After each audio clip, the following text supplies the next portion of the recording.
السلام علیکم ناظرین، MR نیوز اسٹوڈیو سے میں ہوں کنزا اسلم۔ کرسمس کے حوالے سے خبر شامل کرتے چلیں۔ DSP صدر سرکل سید محمد رمیز بخاری نے کیتھولک چرچ لیا میں کرسچن کالونی کی سیکیورٹی کا جائزہ لیا۔ تمام تر انتظامات بہتر پائے گئے۔ کرسچن کمیونٹی کے ساتھ چرچ میں DSP صدر سرکل رمیز بخاری نے کرسمس کیک کاٹا اور مسیحی برادری کو ان کی خوشیوں کی مبارکباد دی۔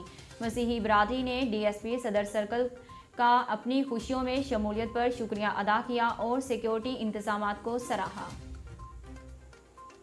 کرسمس کے موقع پر ڈسٹرکٹ پولیس آفیسر لیا ڈاکٹر ندا عمر چٹھا کا ڈپٹی کمشنر لیا اظفر ضیاء کے ہمراہ مسیحی برادری کی عبادت گاہوں کا وزٹ اور کرسمس تقریب میں شرکت۔ چک نمبر 270 TDA میں مسیحی برادری کے ساتھ مل کر کرسمس کیک کاٹا اور انہیں کرسمس تہوار کی مبارکباد دی۔ DPO لیا نے اس موقع پر کیے گئے سیکیورٹی انتظامات کا جائزہ لیا۔ ڈیوٹی پر مامور پولیس افسران و ملازمان کو ڈیوٹی کی حساسیت کے بارے میں بریف کرتے ہوئے ہدایت کی کہ ڈیوٹی کو ہر لمحہ الرٹ اور تمام سیکیورٹی امور کو مکمل رکھا جائے۔ انٹری پر فزیکل چیکنگ کے ساتھ واک تھرو گیٹ میٹل ڈیٹیکیٹرز کے استعمال کو یقینی بنائیں۔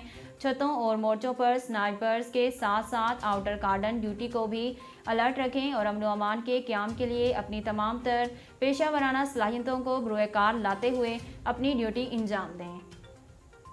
کوئٹہ ایئرپورٹ روڈ پر گاڑی ٹکر سے موٹر سائیکل پر سوار 3 افراد جاں بحق، جن کی میتیں سول ہسپتال منتقل کی گئیں۔ جاں بحق افراد کے نام محمد علی ولد لال محمد، محمد عثمان، تیسرا نامعلوم شخص شامل ہے۔ تحریک انصاف کی نئی تنظیم کا اعلان۔ اسد عمر مرکزی سیکرٹری جنرل اور قاسم خان سوری بلوچستان کے صدر نامزد۔ چیئرمین پاکستان تحریک انصاف عمران خان نے اپنی سیاست جماعت کی نئی تنظیم کا اعلان کر دیا۔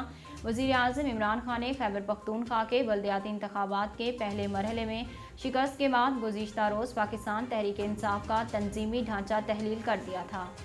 اب وفاقی وزیر اطلاعات فواد چودھری نے سوشل میڈیا پر جاری بیان میں بتایا ہے کہ چیئرمین تحریک انصاف عمران خان نے پارٹی کی نئی تنظیم کا اعلان کر دیا ہے۔ وفاقی وزیر اطلاعات فواد چودھری نے بتایا کہ اسد عمر پاکستان تحریک انصاف کے نئے سیکرٹری جنرل ہوں گے، جبکہ عمران خان نے عامر محمود کو پارٹی کا ایڈیشنل سیکرٹری جنرل نامزد کیا۔ وفاقی وزیر نے بتایا کہ پرویز خٹک خیبر پختونخوا، علی زیدی سندھ، قاسم خان سوری بلوچستان، شفقت محمود پنجاب اور خسرو بختیار جنوبی پنجاب کے پارٹی صدر ہوں گے۔ ناظرین، اب تک کے لیے اتنا ہی۔ مزید خبروں اور اپڈیٹ کے لیے دیکھتے رہیے MR نیوز۔